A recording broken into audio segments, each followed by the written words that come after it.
Welcome, welcome. You have just tuned into the South Star Classroom. I am Jubilee, and this is my beloved co host, David Castillo. Shout out to Omar and Charles doing the things that they do, but they will be back at some point, okay? And we'll miss y'all, but we're going to have a great conversation anyhow. Let's check in real quick and do the opposite of what Charles says we do because we don't really do that. We don't really take 12 minutes to check in. So, how are you doing today? All right. I'm doing well. We're feels like we're in right in the throes of summer, but then school comes around. It's So we just start school on Monday. Um, son's been in band camp for the last 2 weeks. So and doing like full days, doing yes, marching band camp, getting back into it. And yeah, I mean, everything's on track there. Um, we'll see what happens Monday, but they give out they don't give out the schedules until like the last minute. So I think they yeah, start school Monday, but they don't give the schedules out. Well, actually, they give them out today, which is early. yeah. So we'll know, but hopefully we don't have to do any schedule adjustments because that could be a pain in the you know what. Yeah, yeah. Um, what else is going on? Let's see. Work has been busy, kind of picking up as the school year is starting. People are. I don't know if it's like something that happened like with COVID. Once you came back from COVID, it seems Mm. like there's I don't know. People seem to be kind of okay with the slower pace of work, or just I don't know what it is. I'm just like I'm down with it as long as I'm not the only one. I think COVID slowed a lot of things down. I think COVID is what Yeah, made people say, and why do we work 5 days a week again? exactly. Yeah. I was like, what do you mean you're only working half day on Friday? Well, I guess I will too. But You that know. part, Um, yes, yes, exactly. Yeah. yeah, but that's pretty Well, much it. What's going on with you? yeah, so similar band camp. This is week 2 of band camp, 12-hour days in the sun and, Woo! yeah, 12. yeah, I got to they tell got Micah, yeah. they go from like 8 to 8, and then they get a little they do get lunch. They get lunch, they get dinner, and yeah, I dropped off some Gatorade this morning and some white teas because my oldest was like, I need to be able to change my shirt. I guess that's how much they practice and sweat. They hate the new uniforms, but whatever. I'm like, look, I Yeah. paid $40, however much the uniform is, so you're gonna wear it with pride. So that band camp signals that school is nigh. It's coming, which means I'm gonna have a senior, a high Oh, school goodness. Yeah. senior. Yep. Right. So I'm prepping myself. I registered him for his SAT in a few weeks. It's like it's real deal. So yeah. Yeah. So I think that's me. I'm just trying to take the time to recalibrate and figure out how this year is going to go with all these moving pieces and a senior that's going to leave my home and go to college soon. And that's my check-in. It's crazy, Wow. right? Yeah, it is crazy. Uh, a post that came into my Facebook feed. Mm, Um, a couple of I kind of work colleagues, and then they were parents at the last school where I was principal, mm, the Montessori school, and so their yeah. kids were in the school, Mm, and they were, I think their kids were like when I started there, the kids were like second and third graders, right, little kids. mm, mm-hmm. And all of a sudden pops up on my feed today, their youngest son, who was a second grader at the time, has now like come home from like, you know, some tour with the Navy. He's in the Navy and he's all dressed up in the Navy gear. And I was like, oh my god, he was just a baby, like it's great how fast time flies. It's really insane. It's they say it when you bring children into the world. They do say that, but nobody ever Yeah, listens. Oh, the time flies. Enjoy it. And I'm like, oh, And now it's like, oh my god, they're right. yeah, They're right. exactly. Tempus fugit, as my sixth grade teacher, Miss Dillon, taught us. Tempus fugit. Time flies. Yeah. There you go. All right, let's get into today's topic. We are talking Yep. about third grade retention and whether or not this is an effective strategy for improving reading proficiency. And so, a recent study that was featured in Education Week adds a compelling new angle to the ongoing debate surrounding third grade reading retention policies across the country. Currently, 18 states have laws requiring third graders who fall short on reading proficiency tests to repeat the grade, a policy frequently tied to recent science of reading legislation. Researchers from American University and Syracuse University analyzed data from over 500,000 Ohio students to evaluate the real world impact of these high stakes benchmarks. Here's what they discovered: they discovered that the mere prospect or threat of retention led to notable gains in end of year reading and math scores, even for students who were ultimately promoted. These reading improvements persisted through seventh grade, largely because flagging at risk students compels schools to deploy targeted interventions, monitor progress, and overhaul instructional strategies. Proponents argue these findings prove that retention policies serve as a vital accountability catalyst. That's what we're going to talk about today, forcing districts and parents to intervene before a child falls permanently behind. Critics, however, warn that relying on the fear of grade repetition introduces unnecessary social emotional stress and fails to address the root systemic causes of learning gaps. So, this brings us to a key question for today's show. Is the threat of third grade retention a necessary driver for early literacy success? Or is it a high stakes mandate that does more harm than good? Initial thoughts. Oh my Initial goodness. thoughts. I know. I'm Bill, I gonna want you drop to in. weigh in. I see you, Bill. Yeah, I'm gonna Yep. drop in the chat. I'm sure you already saw it, but this is the actual study they're referring to in the Thank you. private chat. Yeah, it's Yes, thank I'm gonna you. go through this. Wow. Ah, I so know.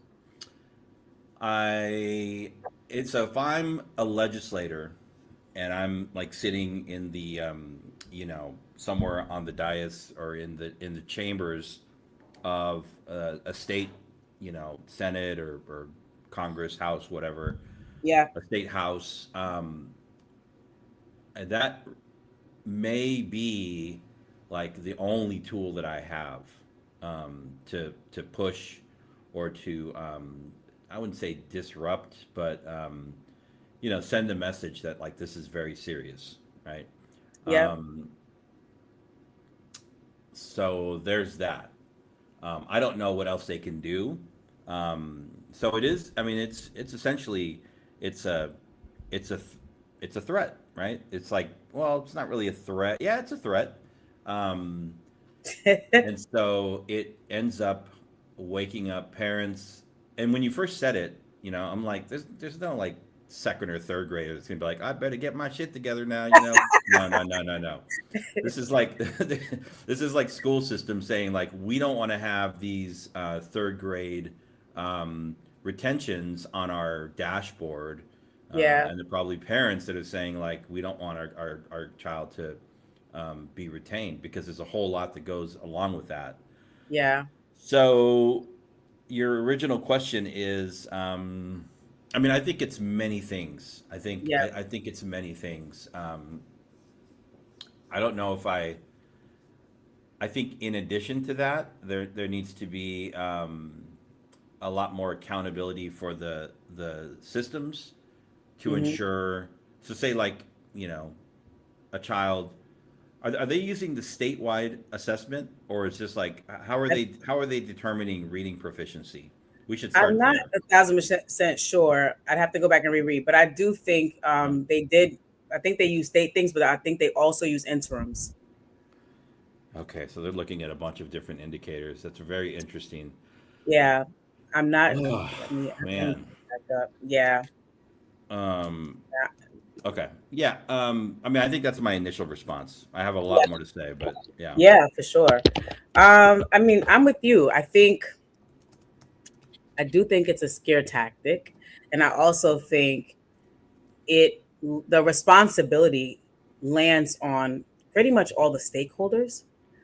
But my larger question is, what happened in second, first, and kindergarten?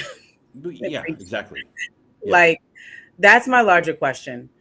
yeah. I the fact that we're highlighting third grade to say, oh, if you don't meet proficiency in third grade, you don't have a Mhm. shot. You're going to get stuck here. Versus, let's make sure that we have all hands on deck to provide high quality literacy instruction and those providing those foundational tools in kindergarten, first and second grade is I think why we even need or why people even lean towards implementing these sorts of policies and passing this sort of legislation, honestly. Yep. Like, Yeah. yeah, I mean, I think um, philosophically, like at the high school level, we were always very adamant that, like, especially for seniors, yeah, we're like, if there is the possibility hmm, that, student is not going to have enough credits to graduate, like, we communicate that clearly in multiple ways, in person, electronically, through the mail, as early as possible, right? hmm, It's a little different because then you're talking about like particular classes where they may be deficient in credits. yeah, But philosophically, the same idea. I think what you're getting at, because what you don't want to have happen is, what we want to avoid is a student's been in school for kindergarten, first grade, second grade, third grade. They've been in public school for 4 years. yes, They take an assessment, Ohio's state ELA assessment. They don't pass it, and then they get like, like, so what I would want to know is, like, I think what you're getting at is, number one, looking at like instructional quality, looking at curriculum quality, and then going back, like if you're a student that didn't pass the third grade assessment, I want to see justification, not just using that one data point, but I want to look at your second grade scores, your first grade scores, your kindergarten scores. Like, where was there an opportunity for an intervention, yep, before we get to this point? yep, Uh, be- I mean, I've told the story on the show before. Um, Micah was, behind in we identified, well, we didn't, his teachers identified that he was behind in reading when he was in kindergarten, yeah, uh, come like January, right? So January kindergartner, the curriculum that they were using, the assessment they were using showed that he was about 3 months behind, because you know how it is. It's like if you're doing it really well, like you kind of know exactly where a student should be, like yeah, in those early years by the month, right? That's how yeah, kind of crazy it gets. And so, um, they're like, well, it's January, and he's actually reading, at the level of, it's like a combination of like whatever it was, like reading and then comprehension, at the level of a, what was it, like it was October, right? But it was January, and mm, so, they, put him into a small reading group for about a month. That didn't impact his regular instruction, um, and he got into a small reading group. Some of this stuff is like very controversial now, like leveled reading groups and, pull out, push in yeah, interventions, but, it worked for him, and they tracked it the whole way. They tracked his progress the whole way, took copious notes, and after a month, he had caught up, and and then they removed him from that group. You know, yeah, but that was in kindergarten, right?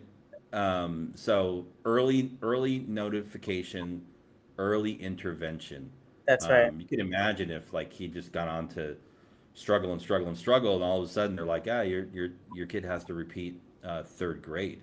Yes, And a lot of yes, parents not knowing, like, okay, be like, okay, well, I guess if they have to repeat, not knowing what their rights are, not just the legal rights, but also um, like the ethics of a school system, you know, like not taking any accountability and just like, you know, using this kind of a stick approach is it can be pretty unethical if it's not done well. Yeah. I think what you just shared, I'm always thinking about the triangle, right? It's the Uh-huh. school, it's home, it's the student, you know? And when that triad is working, when that relationship works and everybody is doing their part, then you get the result for the most part, you get the result that you're talking about, right? And we have another example in the chat from Eric Williams said, my daughter had delayed reading due to a speech and auditory issue. We Mm-hmm. homeschooled, so she wasn't punished for being behind, which is a whole nother thing. The speech issue threw off her confidence and frustration kicked in. She hated reading until she completed the speech therapy. And at age 8, she reads all the time and has gotten better. I can't imagine a public school punishing her for that, right? And so, I mean, let's talk about that, right? So, the idea that a legislation exists to say your kid cannot go on, right? If threatening to hold a third grader back is what it takes to finally get schools and parents to give Yeah. them the reading support they need, is this a policy success or is it a failure of the education system? Is it a mixture of both? Um, I think it's a very oh my gosh, it's a very odd way for for it feels like, you know, it's an odd way when we talk about accountability. You're basically pushing accountability directly onto like families and young people, Yeah. and I have a big problem with that, because then you're kind of like, you're not really addressing the root cause of the issue, which is a couple of things, and I'll get to Eric's point, but the first is that, you know, like what is currently happening in our elementary systems. What does instruction look like? What does Yeah. curriculum look like?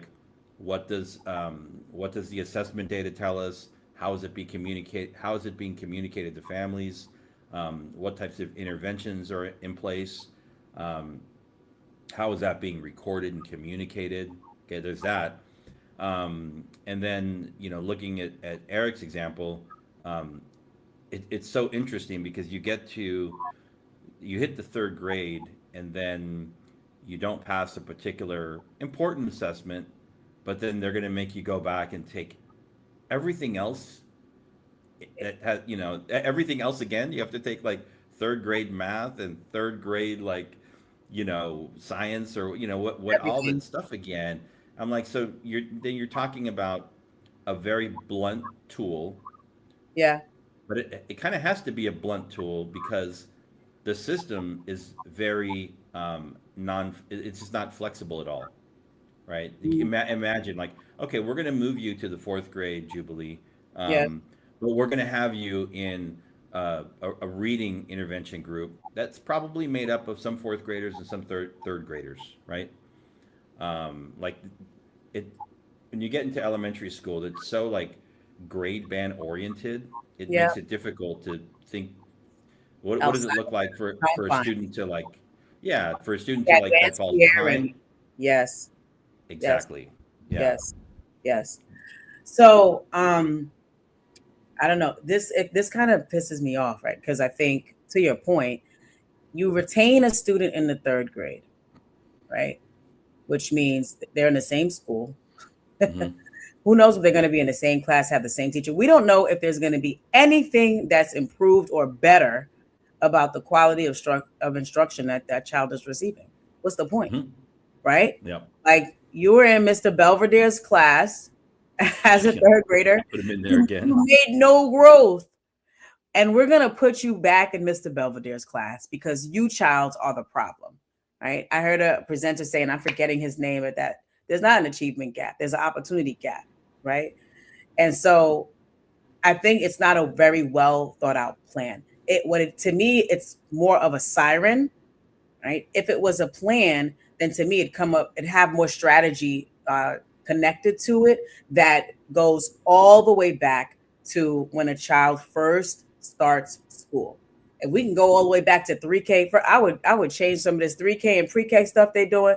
That's great that they painting and playing with the Legos and working on their fine motor skills and all of those things, getting the social emotional and socialization. Great. But get them kids reading. Why y'all playing? Please, Especially please. in Black and brown communities. We don't have time, okay?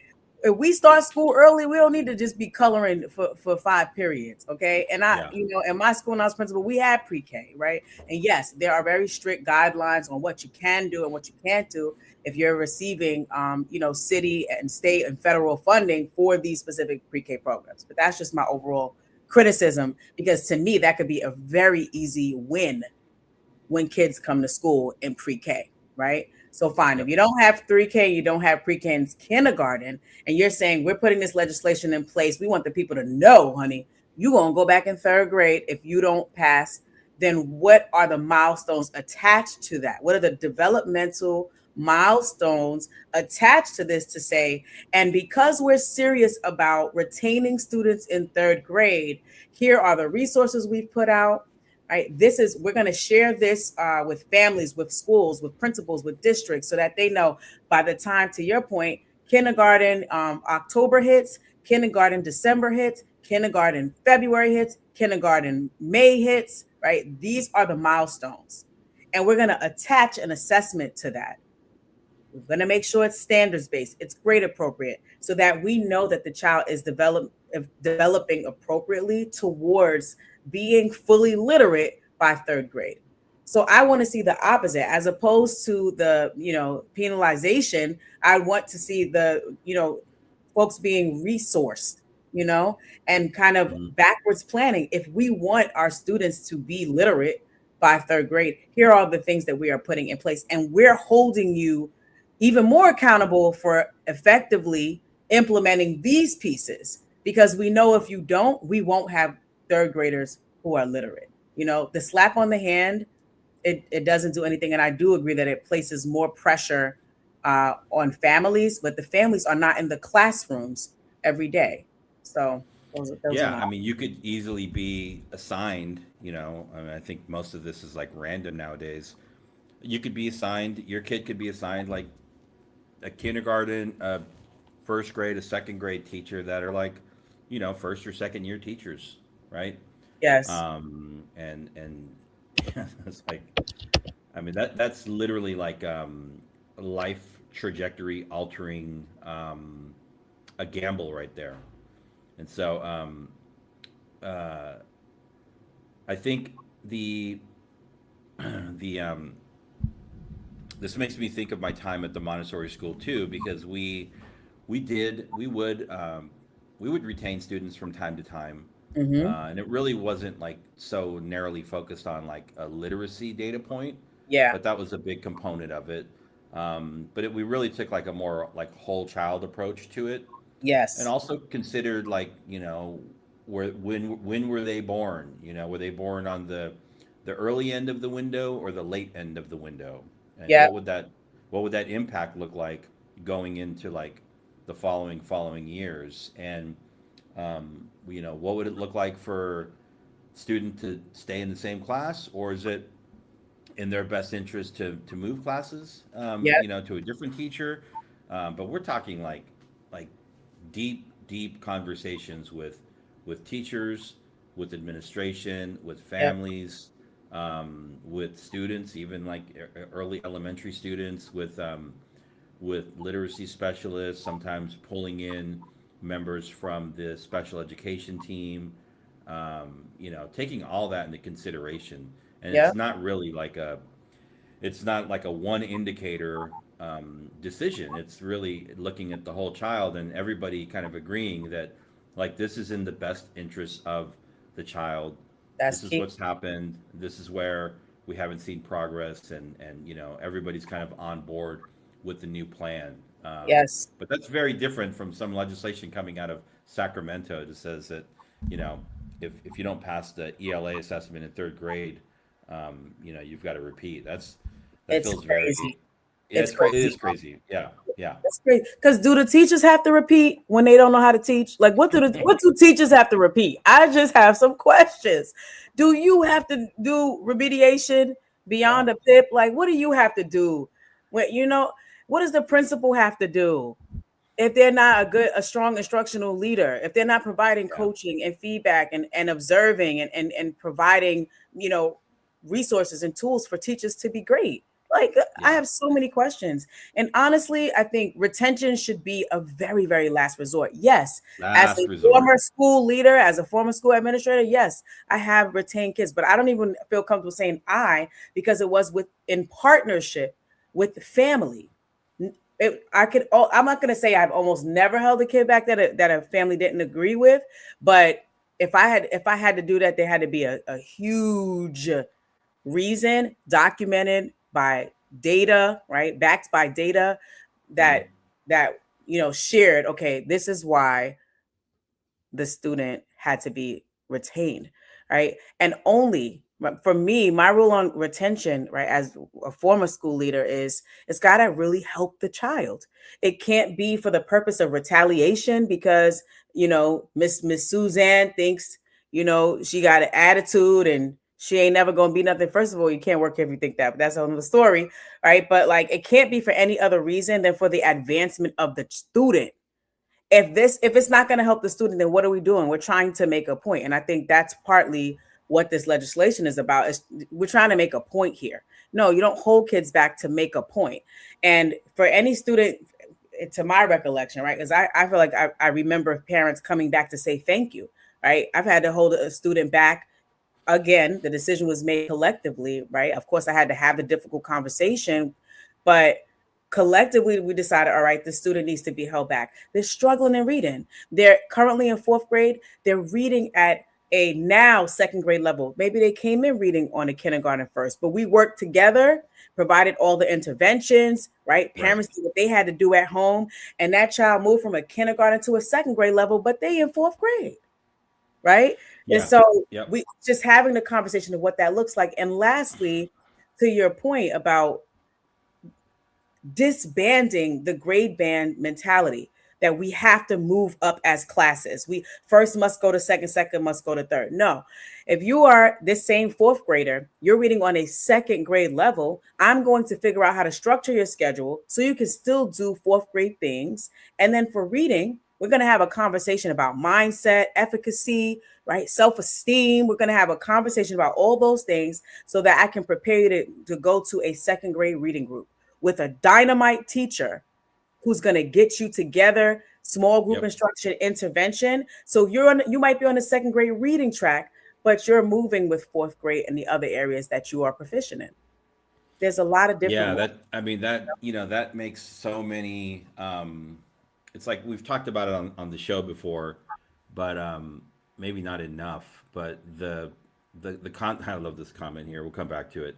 Um the the concept of doing like place-based learning. So for high school, kids doing some schooling at the school and then going out and doing like internships or doing, real world um, uh, education, like on the job Yes. site or, or community service. That that kind of thinking freaks out like these systems. They're like, oh, we have instructional minutes. The instructional minutes have to happen here, right? So rigid, so rigid. And the same thing with the grade band issue, where if you think about it, I mean, even social emotionally, Yep. um, uh, you know, physiologically, like, we know that there's a difference between boys and girls in Yes. age and Yep. development, right? Yep. And then even within girls and girls and boys, like everyone develops at such a different rate, Yes. and that impacts, their ability to um, advance, academically, and to demonstrate that. And it's like, putting all these kids into like one, all this second grade based on your birthday, these ranges. It's very very artificial, and uh, works for a lot of kids, and a lot of kids it doesn't. And I think, let's be honest, when we're talking about like this retention policy, um, I don't want to do it now, but I'll look at the data after the show. Yeah. But we've always said, you know, when we talk about literacy, um, we're really talking about uh, African American students and Latino students that are Yep. overrepresented, and I can Yep. damn near assure you that they are overrepresented in this study, That's right. for sure. Yep. And there are, I mean, there are incredible, like there's research and data on this, like the social emotional effects of retaining a student, Yep. that some people never like, some kids never like, they never recover from, even into their adult years, right? Yes. Yes. You know, if you've ever had to retain a student, you know, like I remember like looking at the face of elementary school kids that we ended up retaining when they come back that next year and they're in that same class or a different class but the same grade level, and they just have a different look on their face. And I know you know that look, and Yes. that's like, it's serious, you know, it's Yes. very serious, like something has happened, like their whole being, their whole like Yes. It's deflated. is deflated. Yeah, and Yes. it's like it manifests itself like physically. You can see it. A- absolutely. And I got a So, story about that too. oh my God. So I mean, um, when I first got to the urban Montessori, and Yeah. I've told the story before, but I'll say it again here because I think it's relevant. We didn't even have a reading curriculum, Mm. and so we had the oldest kids at the time. I think were either third or fourth graders. We were still kind of growing up to the eighth grade. Yep. And I remember doing observations, and in one class, it was like our upper elementary class, so this student might have been like in the fourth grade. Everybody was like, you know, it was a work period. Kids were reading. Kids were doing, you know, different, you know, math works or whatever they were working on. Yep. And then there was always this one student that was like would be rolling on the rug, you know, just like not engaging in work. And you know, Yep. The Montessori approach is very different. It's very much like when the Let child is them ready to roll. learn, we can create the conditions, and when the child is ready to learn, they will come. Yes. Um, and so, you know, I think that also works for a lot of kids, and for some it Yes. doesn't. And so, I'm Yeah. saying like, okay, I want to look at the student's academic history, and sure Mm-hmm. enough, was reading like years behind grade level, had been retained already in an earlier grade, and I was Yep. like, so when do we actually intervene here? You know, and these Montessorians were like, he will read when he's ready to read. I'm like, he's gonna be reading he's gonna be reading like science fiction novels in prison. That's what's gonna Yes. happen because he was a young black boy. And Oh my goodness I'm like, gracious. do you understand, like by sitting The around and crime. enabling this kind of activity, Yes. do you understand what you were doing? Like this The is the school crime. to prison pipeline right here. Yes. And so Yes. we put an end to that. But the flexibility of the Montessori environment. So this is like the flip side of it was that you could have, you know, you have primary, you have lower elementary, upper elementary, adolescent program. So you did have, you know, you have mixed classes of like 2 to 3 grade bands, all Yep. based on like the planes of development, going back to like the, you know, uh, the Italian researchers, you know, Piaget and all of them, and that kind of works. That gives you a lot more flexibility to Yep. say, okay, you're in a lower elementary class, grades 1 through 3, and you're going to be in there for 3 years. So you Yeah. know you're gonna kind of ride a wave, and then you're gonna fall behind. And we just need to make sure that by the time you move on from third to fourth, Yes. from lower to upper, you're ready for that. Yes. But we also had a mindset where like we can still move you into upper elementary and still have you maybe visit a lower elementary class for particular lessons, but not to redo the whole thing. Yeah. You Yeah. know, so I agree. And I was a third grade teacher. It's like that was my favorite grade to teach. Imagine, right? You do all you can to be told, well, if you don't get these kids over the hump, they all gonna be left back. And it's like, well, wait mhm. a minute, they just got to me. What happens to the kindergarten, first, and second grade teacher? you know? And so Bill is sharing a stat here that Yeah, I think his stats may even be conservative, but we'll right? trust it. Yeah, Well, yes, right. Nearly three times, well, Black students are nearly three times as likely three to be times bullied and two times. Yep. as as white students when combining all K through 12 grade levels, and that's part of the issue, right? We are the ones that get the shorter end of the stick when these kinds of legislation are passed. That's what ends up happening.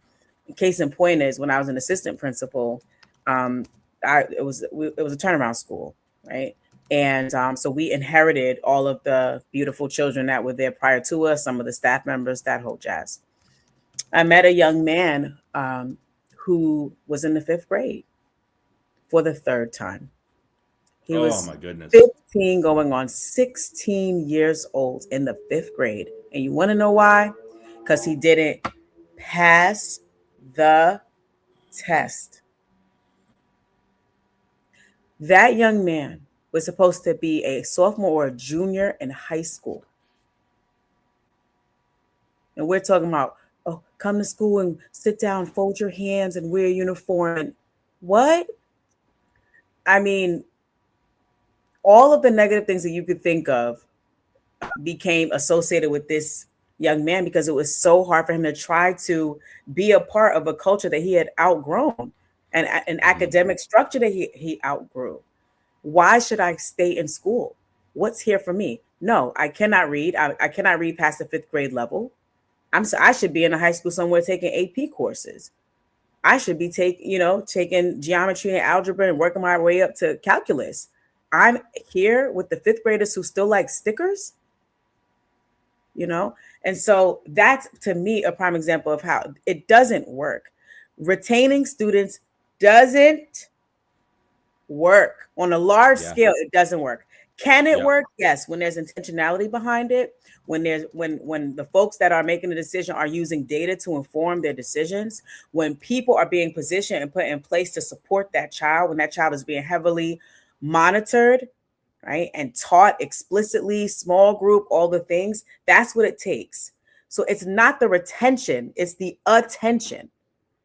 It's not the retention that causes the student to grow. It's the attention to their whatever their needs are, whatever the gaps are. And those educators moving with intentionality and saying, all right, we see where the weak spots are. We're going to help develop you here. Oh, you still don't know basic sight words. We're going to get you on top of, oh, you still are mixing these sounds up. Okay. You're mixing up your short and your long vowels, and that's causing you to misread words and misinterpret. Or we're going to, oh, your pacing, your fluency, oh, your comprehension, your critical think. We're zoning in on that, buddy. Don't worry, we'll get you out of that ditch. Yep. That's what shifts and improves proficiency, not holding kids back. And anytime that that, like I said, of course, as school administrators, it's a part of your story. But anytime a student had to be held back when I was a leader, that is the level of detail, right? Because it may have been something that we just inherited as leaders, right? It may have been a student that was falling behind that maybe we missed it, or maybe we took over a school and this is what we got. But you're responsible for those students and making sure that you put together an instructional plan that's going to meet their needs every single day. And the teachers have to do it in collaboration with what happens at home, and then what the administrator is holding teachers accountable for. So Yep. yeah.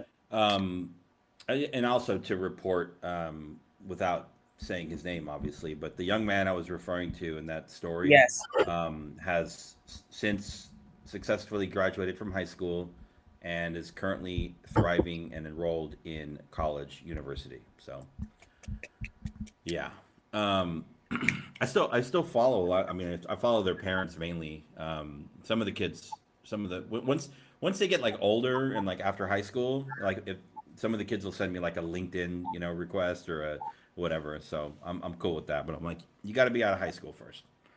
Yes. Um, Yes. Yes.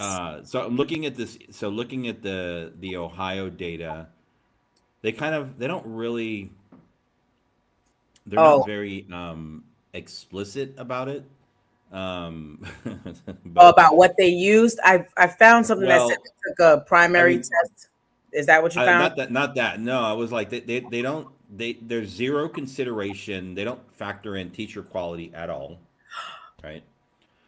They're like, oh, that might be a good thing they could look at, you know? Uh, but I mean, you could at least like look at like number of years teaching, kind of like, you know, like if you were like a real, doing a real like study, I would think you would want to track, maybe not even just quality, but maybe just like years teaching, you know, for the teachers that these kids had. But um, overall, and you know, Ohio is a very diverse state. Yeah, But overall, English learners were overrepresented for sure. of course. Um, Imagine low income students were the largest overrepresented group. which group? Um, Low income, and then Black, Latino, and students with disability. Yeah. My God, for a practice So that doesn't work, it's so harmful. yeah. It's Um, harmful, and it doesn't really address the root of the issue. It is definitely a reactive response. It's reactive. Actually, students with disabilities were underrepresented, which is Oh, interesting. They huh. might. I mean, and I'll tell you. You want me to tell you why? I have my own theory. What do you think? Afraid to get sued. That because them IEPs and them 504s. I wish you would. I wish you would try to lead my child back. You gonna be Because if you left do, back. if you, I mean, that's why every child should have an IEP, right? That part, right? I know they like. I wish you would click on that little retention button. I'm telling you, you and your school gonna be retained. You're opening a can of worms. Yeah. Right. Yep. They look Oh at my those gosh. accommodations and all that. It's like, nope, Yeah. no. But the truth is, you look at that child as a whole child, and you look at that child based on growth, not based on Yeah. Yeah. deficiency, not based Exactly. on gap. Exactly. When you look at those Yeah. IEPs, we sit in these IEP meetings. You're like, okay, well, which one of these goals did the child meet? You know, Yep. and so it's interesting. Like, why can't every student get that? Let's see. John Hattie from Columbia. Yeah. I mean, yeah. Yes, Yeah. yes, yes. Definitely. So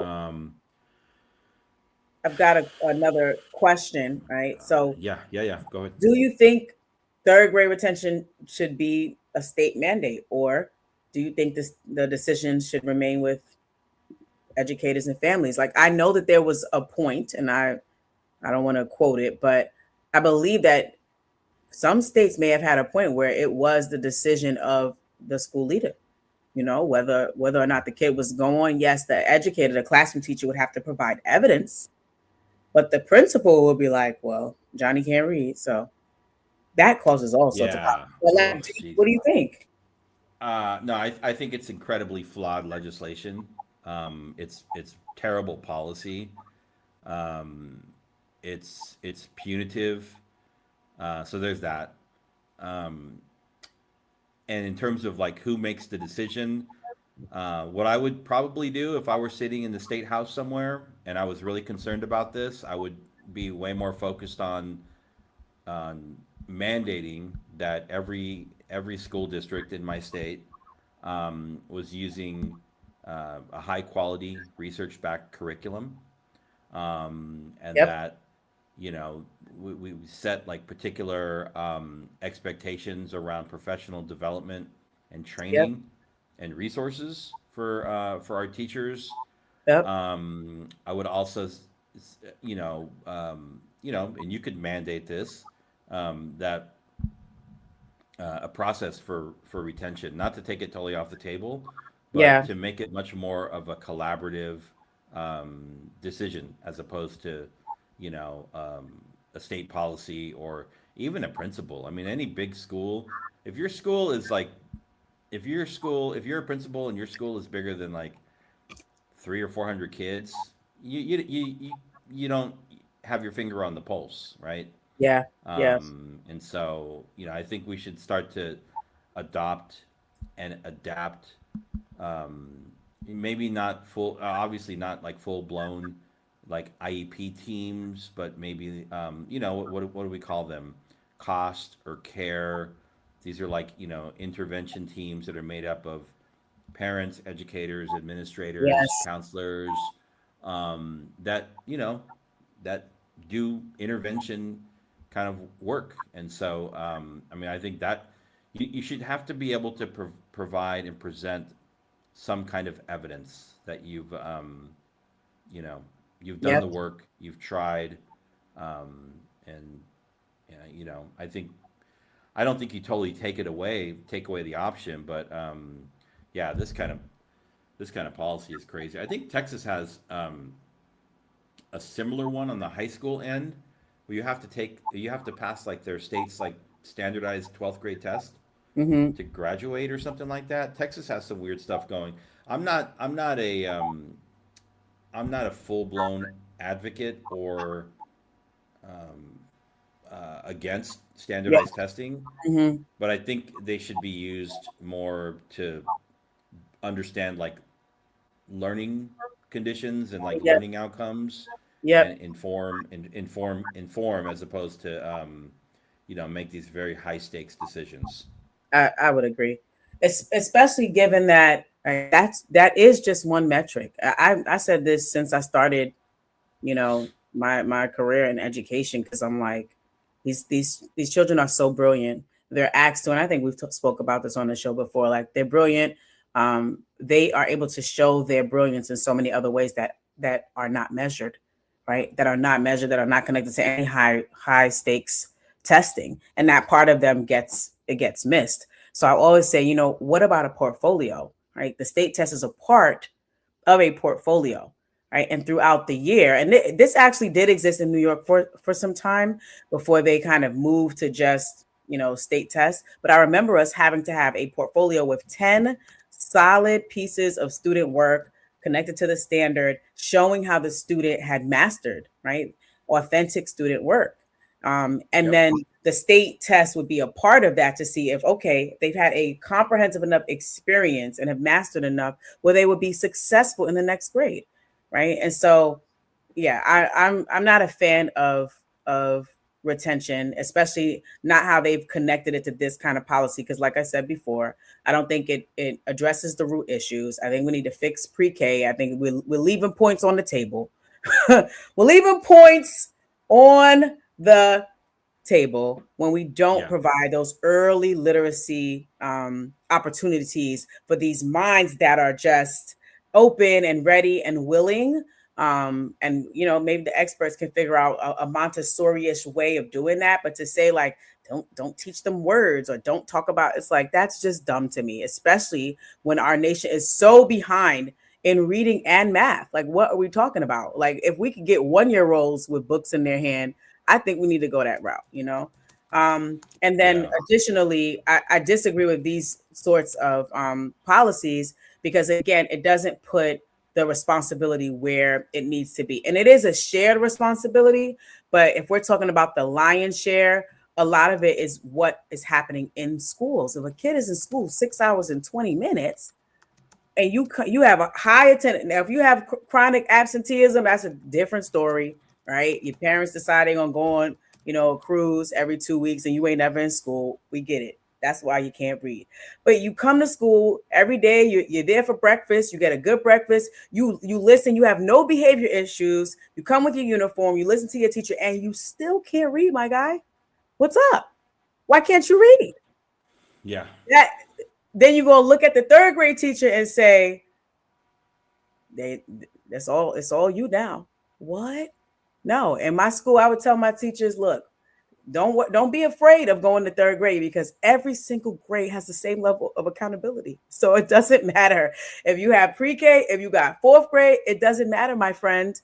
Everybody is responsible for ensuring that students are mastering these standards and becoming proficient in reading and math. Period. So I, that's my and philosophy.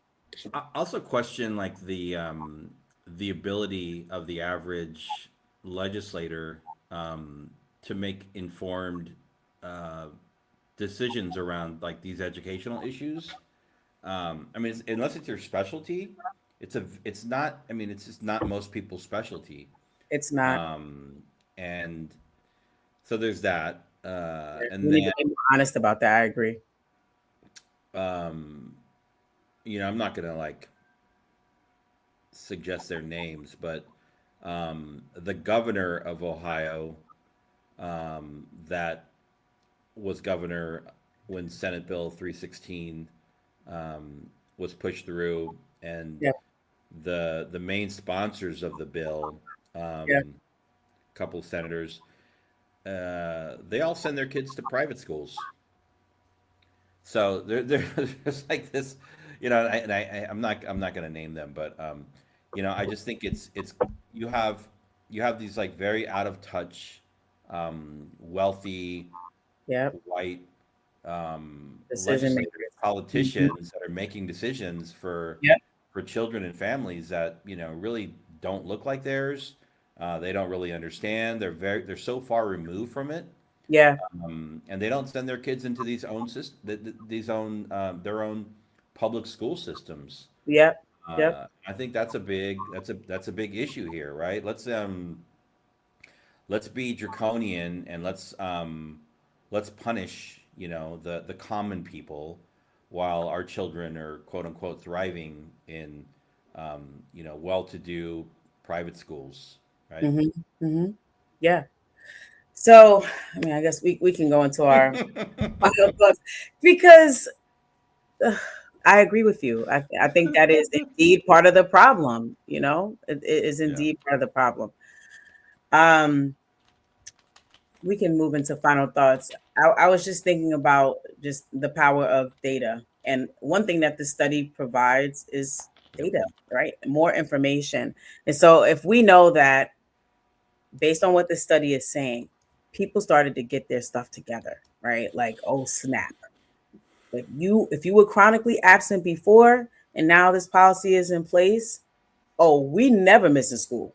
I don't care if you have Alzheimer's, you're missing an eyeball, or allergies, you ate that bad lettuce, you going to school. You are going to That's it. school. Okay? We will deal with that when you get home because what you ain't going to do is be left back in the third grade. Right? And so Yeah. those kinds of things. And again, I don't know that the report went as to say was so specific as to say exactly what families were doing at home, but the point is parents were more involved, right? The teachers were doing their part. And so what if we took the information, we extrapolated the information from the report and found a way to incentivize that and make that legislation or make that policy, right? We know because what it uncovered is really the behaviors that are necessary to help improve proficiency. That's what we learned. We learned what we kind of already knew, which is we need this triad. Like I said in the beginning, Yeah. we needed Yep. everybody, every stakeholder to do their part on a consistent basis. We needed them to be clear on whatever this goal is, right? To become proficient in third grade reading. And we needed to be on it collectively. And what if we do that, it'll work. So why not take that information and instead of using it punitively, create an incentive around it? Because this is what we want teachers to do. This is what we want families to do. This is what we want students to do. This is how we want them to engage with this. What are your final thoughts? Yeah, I don't. I mean, I don't. I mean, I guess in a perfect world, yes, but we don't live in a perfect world, and We so don't. my brain goes to like, what's actually possible? What have we done that may have worked, and then what new possibilities exist out there Yep. that are practical? And so again, I think. The new thinking around these like centralized state policies, I feel like again are they punish young people, they punish their families, they punish communities, um, black, brown, low income communities. Period. Right. Yes. So I would love to see a world where we shift to holding the systems accountable. And we did have that at one point in time, and people didn't like that either, right? It was like very hard to be to have your school ranked on a number and to have your school put into a particular performance band, and then like oh your school's not performing, so we're going to set up a system to come in and do an intervention, right? Which is Yeah. kind of what we should be doing with like students, right? And so we've tried that, and that system, at least in California, has completely gone away. So we really don't have any accountability, and as a result, we still see the abysmal numbers for reading in California for low income Black and Brown kids. Period. Yes. Like it hasn't even changed. Mm, Um, and so I would love to see more accountability for systems, stronger, like I said earlier, stronger evidence-based reading instruction, curriculum, yep. early screening, and timely intervention. Please. So we're like doing screening early on, and intervention as early as possible. Also, like the least intrusive kind of intervention. It doesn't always have to be pull out. You can do a lot of the stuff in the classroom. Yes. Ensuring that we have qualified and licensed teachers in every classroom. Yes. Are we offering tutoring? Are we offering like summer support for? We didn't even talk about summer school.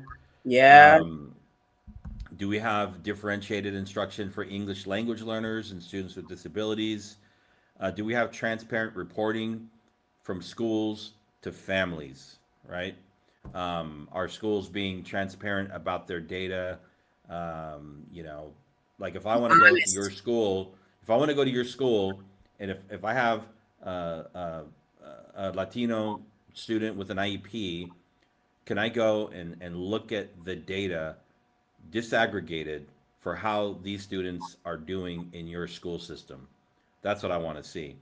Yeah. And then some kind of corrective action if districts continue to like fail kids, like there needs to be some kind of that's where you get out the hammer, right? That's that's where you And get out it the hammer. maybe it's like leadership, getting rid of superintendents or principals or whatever. But I think putting all this weight on the backs of like families and students is 100% like the wrong direction. But Yeah. great topic. When I saw you put it up, I was like, oh no, we're not going to talk about reading anymore. But then I looked a little deeper, and I was like, oh, this is much bigger. This is like philosophical. Yeah. Yeah. Yeah. And I mean, I don't think this whole retention conversation is going to be done anytime soon, because I think states, they're spinning their wheels and trying to figure out how do we solve this problem. But I don't think the answer is ever going to change. I think it's all the things you just said, right? And it is the consistency of implementing what we know works. I think we have learned what works years ago. We knew what worked before Fontes and Pinnell came on the scene, but then we allowed people to tell us that that wasn't it, and we needed to shift. And a whole generation is not reading, you know? And so I think states are spinning their wheels trying to figure out what to do. And I get it. But I also think you guys need to talk to the practitioners, the people in the schools, the people in the classrooms, right? The community workers that go to read in these classrooms, the grandmas for literacy, or the people that came on with us. Uh, Mm-hmm. Toya, you need to talk to people that are practitioners that are in the field supporting this work, and instead of like whoever goes to the country club with you. They don't know what they're talking about. They're too far removed, and they're not invested in public education. You've got to talk to people who are invested in public education to get some real feedback on how we can improve this without having this very weird, tone deaf legislation in place. And those are my final thoughts. I'm Jubilee. That's David Castillo, and you have been tuned into the South Star Classroom. Please tune in next week, 3 p.m. Pacific time, 6 p.m. Eastern Standard Time. Next Tuesday. Did I say Tuesday? Because I always be messing that Tuesday. up. Yep. All right. Thank you so much for tuning in. Yeah. Bill, Eric, we had Kiana. We had some folks that I haven't seen in a while in here. So thank you for tuning Oh in. yeah. Thank you. Thank you to the chat. We love the engagement. That's great. We Yeah. really, really do. And join us again next week. All right. Until next time. Peace out.